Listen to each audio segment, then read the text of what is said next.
Die Festivalsaison hat wieder begonnen und Mixery on Stage ist für euch heute unterwegs in Koblenz auf der Winterworld.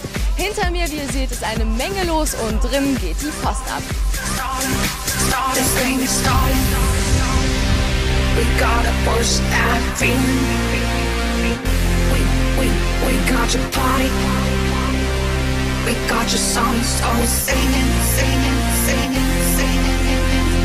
Seems like you are someone who likes to get down, so do what you like. Die ersten Partygäste habe ich schon getroffen. Du bist? Der Alex. Und du? Richie. Worauf freust du dich? Auf die gute Musik und auf gute Stimmung. Ich freue mich ganz besonders auf brachiale Musikgestalter. Nous sommes à la télé allemande. Super Musik, tanzen und einfach nur mega viel Spaß den ganzen Abend. Nette Leute, lockere Leute, gute Party, macht echt Fun, also man kann es nur empfehlen.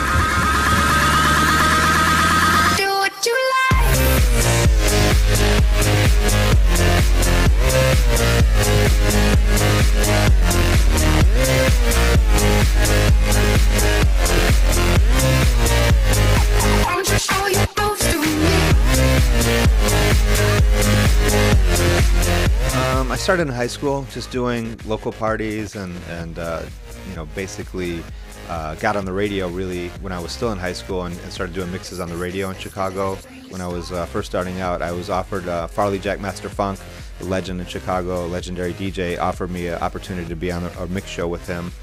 And then I started doing my own parties as well, and then I started entering the DMC battle. So it was basically right when I started was all that was going on at the same time. And producing, I started when I was 16. That's when I put out my first record. So I was pretty young when I started.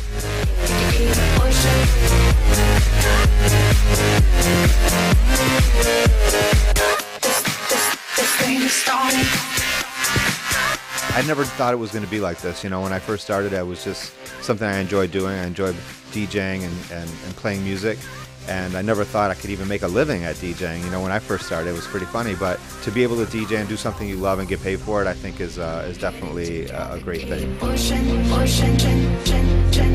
So start your stroll. You got the moves, so let's see him. Let's see him. Seems like you are someone who likes to get down, so do what you like. I used to be a fan, just recording tapes, recording cassettes off the radio, listening to the Hot Mix 5, Julian Jumper Perez, Farley, Mickey Mix and Oliver, guys that probably most people have never heard of, but these are the guys that inspired me when I was first starting out. The constant evolution of dance music and house music is what's continually inspiring, and then the people's reaction to it, people who really enjoy it and love it, inspires me as well. Do what you like.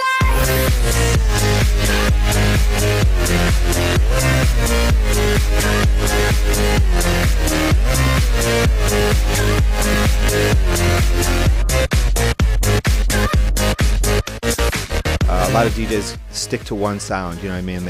They kind of get their sound and they stick with it. But me, I've kind of always enjoyed, going through different phases of music, whether it was, original Chicago house to hip house to acid house to more of a techno sound. Then, so disco house came really big at one point, so I was playing a lot of that. So it's, I like to transition with what's current and what's hot at the time, and that's because that's what inspires me is to stay current and stay with what's happening with the times.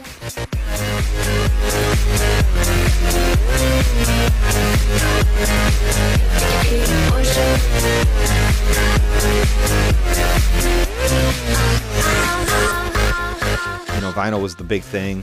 And now it's gone digital, so that was the major thing that's transitioned, and since when I started. But I think it's cool because now you can make a track, send it to somebody via email or download it and then play it that night, which you couldn't really do before. You'd have to make the song, then you'd have to burn it to some sort of a vinyl and play it. So it's definitely made it a lot quicker to be able to go right from the studio to playing a song for people.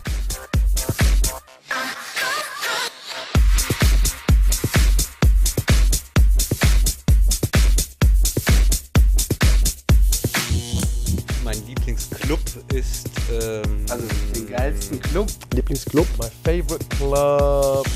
I would say right now there's a club in Denver, Colorado, believe it or not, called Beta, and it's the most amazing sound system, a really, really great sound, but the people there are so responsive and so into the music that's my favorite club, just because of the energy. You couldn't pay people to respond the way they respond. You know, it's just unbelievable. Ich würde sagen, der Wump Club in Tokio. Der Tresor in Berlin. Also der rockt richtig. Also das ist so ein Club, wo ich sage wirklich, der steht ganz, ganz weit oben. Das ist sehr cool. Ja. Momentan das Ego in Hamburg. Ich bin zwar Hamburger, aber das ist momentan ein Club, der ungeahnt tolle Partys gerade macht. The old Tresor. The new Tresor is still good, but the old Tresor was just like, I mean, you know, it was had a lot of good memories there. Very good. Jetzt vor einigen Jahren in Buenos Aires, der Pascha Club. Das hat sehr viel Spaß gemacht. Von der Atmosphäre, von der Stimmung, von der Anlage, von allem her.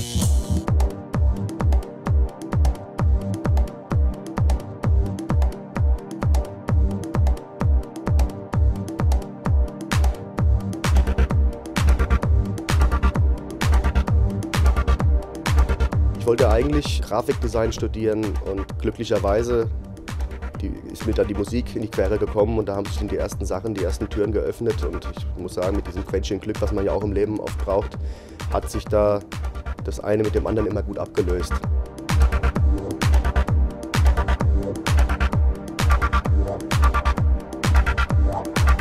So dieser Wille, Hausmusik zu produzieren, der hat in mir gesteckt, weil ich war dann so ein bisschen ermüdet von dem ganzen Rave-Programm. Es war mir zu schnell, zu laut, einfach too much.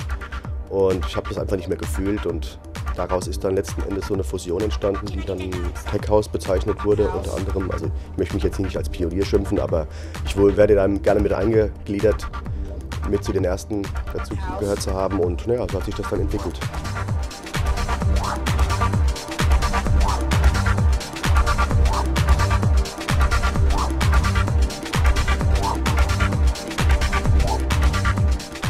Musikbusiness strukturiert sich halt gerade neu. Es ist ja alles schon vor 10 Jahren hat man ja die Lawine auf sich zurollen sehen, was MP3-Geschichten anbelangt. Zum Beispiel Plattenfirmen, Independent-Plattenfirmen speziell. Das wird nicht mehr so gefragt sein, weil der Künstler sieht man ja immer mehr, auch DJs, die großen DJs, vermarkten sich selbst und machen eigentlich eine eigene Firma aus sich. Und in dem Zuge wird dann oft auch ein eigenes Label gegründet. Das heißt, das ist dann eine One-Man-Show. Früher bin ich in einen Plattenladen gegangen, da gab es zwar auch schon immer die Situation, oh, so viele neue Platten, wann soll ich mir die anhören? Aber da hatte man auch das Problem, dass es manchmal zu viel gab. Nur jetzt momentan, wenn ich jetzt bei Beatport manchmal reinschaue, einmal die Woche, da weiß man gar nicht, wo man anfangen soll. Das ist dann auch oft das Verhalten, was ich bei vielen Leuten auch schon so festgestellt habe, dass es nicht mehr darum geht, oh, ich habe die und die Platte oder ich habe das und das. Da wird eher damit geprahlt, dass ich sage, ich habe eine halbe Terabyte Festplatte jetzt. Und es geht gar nicht mehr darum, jetzt speziell auf Musik einzugehen, sondern eher so die Quantität. Ich habe halt jetzt hier tausende von MP3s auf meiner Festplatte, ob die alle mal ansatzweise gehört wurden, die Tracks, das ist eine andere Frage.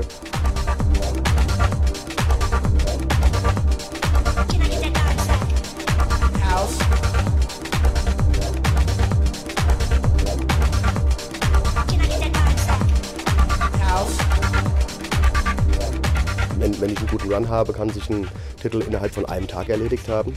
Es gibt aber dann auch mal Tracks oder Songs, kann man dann schon fast eher sagen, wo man dann wirklich schon spürt, da ist was Geiles drin, aber irgendwie kriege ich es noch nicht so gebacken, dass es mir schmeckt. Und dann krempelt man das immer wieder um. Da kann schon mal 2, 3 Wochen verstreichen.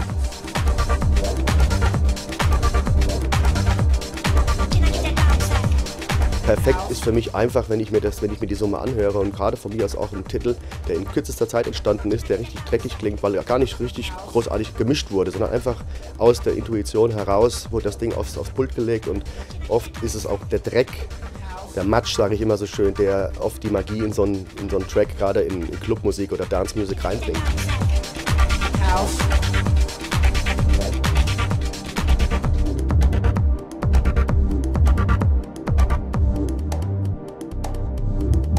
Das war der erste Teil von Mixery on Stage und nach einer kurzen Pause geht es weiter mit unserem Bericht von der Winter World.